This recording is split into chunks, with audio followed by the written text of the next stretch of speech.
we've fallen into a bit of a pattern of thinking that speech is about giving up on life.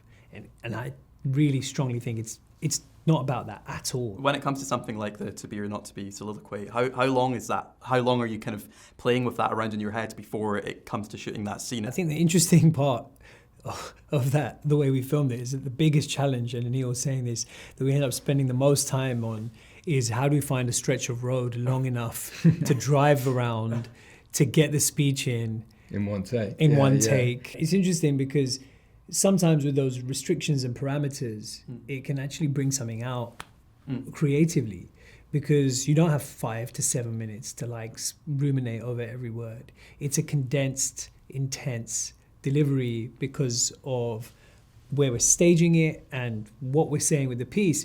And it's interesting because to be or not to be, it feels very familiar to a lot of people, but I think we've got feedback that this has felt fresh. Yeah. And the reason for that is, I think that we've fallen into a bit of a pattern of thinking that speech is about giving up on life.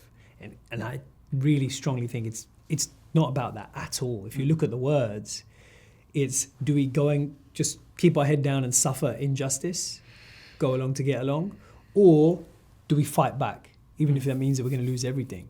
That is the question of our times right now. And that's very different to saying, I'm feeling down and I might give up on life. Yeah.